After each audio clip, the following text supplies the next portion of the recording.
श्री स्वामी समर्थ. कोणीही गरीब किंवा श्रीमंत नसतो. भाकरीचे पीठ आणि भाजीतील मीठ सगळ्या घरात सारखंच असतं. वर्षाचा शेवट आणि सुरुवात किती सुंदर आलेली आहे. योगायोग तर बघा, वर्षाचा शेवट आलेला आहे पांडुरंगाने आणि वर्षाची सुरुवात आलेली आहे श्री स्वामी समर्थ महाराजांच्या आशीर्वादाने. काय सुंदर योगायोग आहे ना. म्हणजेच पहिला वर्षाचा शेवटचा दिवस 31 डिसेंबर आहे, एकादशी. आणि वर्षाचे पहिला दिवस आहे म्हणजेच 1 तारीख गुरुवार, स्वामी समर्थ महाराजांचा आवडता वार. म्हणजेच सुंदर असा योगायोग आलेला आहे. श्री स्वामी समर्थ. सर्वांना श्री गुरुदेव दत्त. चला, मी आज गाजरापासून काय बनवलेलं आहे दाखवते. हे बघा, गाजरापासून बनवलेली आहे रसमलाई. नक्की करून बघा, खूप टेस्टी लागायली बरं का. खरंच मी खाऊन बघितले, खूपच टेस्टी. अगोदर स्वामी समर्थ महाराजांना दाखवले.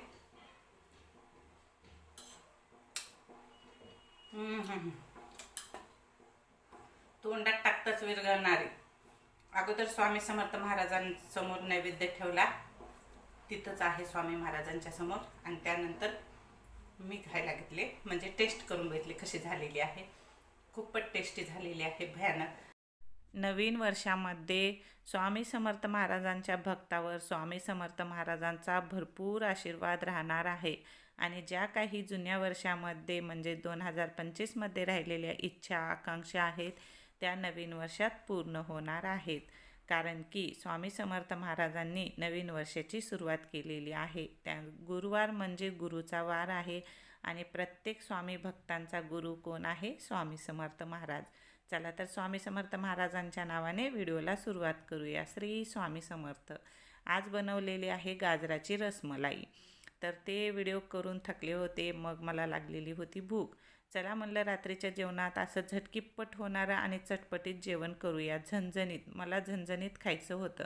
मग लगेचच कढई गॅसवर ठेवली, त्यामध्ये तेल टाकलं, 4-5 लसण पाकळ्या वाटून टाकल्या. थोडासा लसण जास्त घेतलेला आहे.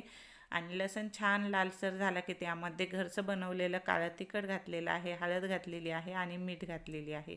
1 चमचा बेसन घातलेला आहे. बेसन छान लालसर होईपर्यंत तेलामध्ये परतून घ्यायचं आहे, म्हणजे सगळे मसालेसुद्धा परतल्या जातात. त्यानंतर पाहिजे तितका रस्सा यामध्ये केलेला आहे. आता 1 ते 1.5 ग्लास पाणी टाकलेलं आहे. आम्ही 3 जण खाणार होतो, मी, मुलगा आणि मुलगी. कारण मिस्टरांनी, त्यांची तब्येत ठीक नाही, त्यांचं दुखत होतं, सर्दी वगैरे झालेली होती, त्यामुळं त्यांना काही चव लागत नव्हती कोणतंही खाण्याची. तर त्यांना मी गोड वळवटाची खीर करून दिलेली होती अगोदरच. वळवटाची खीर केली, गाजराची रसमलाई केली, त्यानंतर मग मी स्वयंपाक करायला घेतले. त्यामुळं मला खूप भूक लागली होती आणि खूप थकावट पण झालेली होती. चला तर मग मी आता झटपट होणारं जेवण बनवित आहे. तर भाजी तर टाकली, म्हणजे रस्सा वगैरे उकळायला ठेवला. त्यानंतर इथं घेतलेलं आहे अर्धी वाटीच्या जवळपास बेसन घेतलं. त्यामध्ये लाल तिखट, मीठ, हळद टाकलं आणि उंडा थोडं थोडं पाणी घालून केला. या बेसनमध्ये कसं असतंय, थोडं थोडं पाणी घालून उंडा करावा लागतो, नाहीतर बेसन लगेचच पातळ होतं आणि हाताला खूप चिटकतं. आणि तसंच झालं. मी खूप थोडं थोडं पाणी घेतलं तरी पण थोडासा पातळ झाला उंडा. मग मी परत 1 चमचा बेसन घेतलं आणि त्यानंतर छान असं हाताला बेसन लावून त्याचे छोटे छोटे गोळे करून घेतले. आता काही मला गडबडीत होते आणि मला गोळे करायचे पण इतका कंटाळा येत होता. गोल गोल कुठं करत बसू म्हणलं. जशी एक लांब गोळी केली आणि त्याचे थोडे थोडे तोडून असे चापट केले, बस इतकंच केलं. गोल करत बसायला वेळच नव्हता, कारण मला खूप भूक लागलेली होती. मी एकदा सकाळी जेवले ना, त्यानंतर काहीही खात नाही, डायरेक्ट संध्याकाळी जेवण करीत असते. इकडे हे गोळे करेपर्यंत पाण्याला पण छान अशी उकळी आलेली आहे. आता यामध्ये ते गोळे जे असतात ना बेसन पिठाचे, ते यामध्ये सोडून दिले. आता हे झाकून ठेवून शिजायला ठेवणार आहे. आता थोडासा गोळा मी ठेवलेला आहे. आता त्याला पाण्यामध्ये असं मिक्स केलं आणि त्याचं थोडासा रस्सा करून यामध्ये टाकला, जेणेकरून भाजीला छान आळून येते. यामध्ये कोणतीही ग्रेव्ही वगैरे टाकण्याची गरज पडत नाही. पण तुम्ही एकदा नक्की करून बघा, भाजी खूप टेस्टी लागते बरं का. मला ही भाजी खूप आवडते आणि आमच्या घरात पण आवडते. मग आता हे भाकरीसोबत, म्हणजे भाकरीसोबत भाजी छान लागते आणि खिचडीसोबत पण छान लागते. तर भाजी इकडं शिजायला ठेवलेली होती. तोपर्यंत शिजेपर्यंत म्हणलं जितके पडले तितके भांडे घासून घेऊया. लगेचच मी भांड्यातलं खरकटं काढून घेतलं सर्वात अगोदर आणि त्यानंतर भांडे घासून घेतले. भांडे काय जास्त पडलेले नव्हते, कारण दुपारी सगळे भांडे घासलेले होते, त्यामुळे संध्याकाळच्या वेळेला जास्त भांडे पडत नाहीत.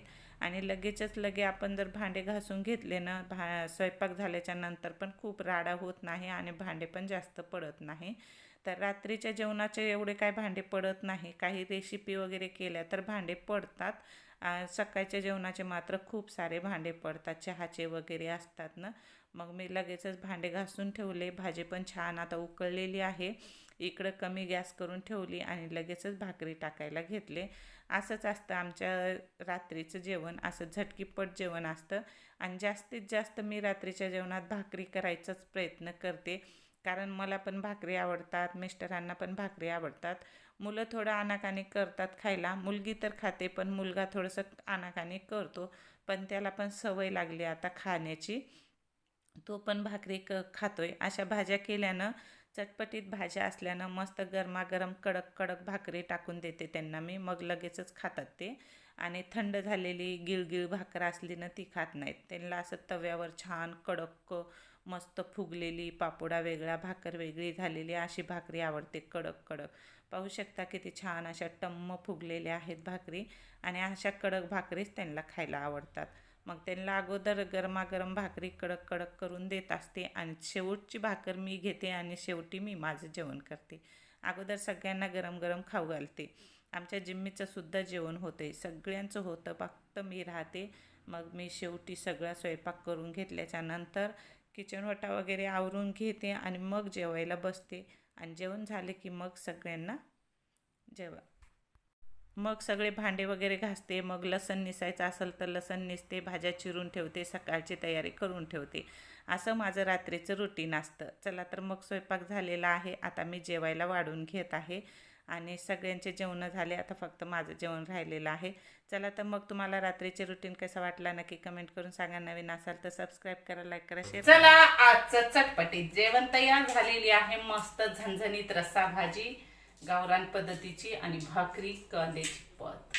चला जेवण करते आता, मी भूक लागली खूप. चला तर मग भेटूया उद्या. श्री स्वामी समर्थ, श्री गुरुदेव दत्त.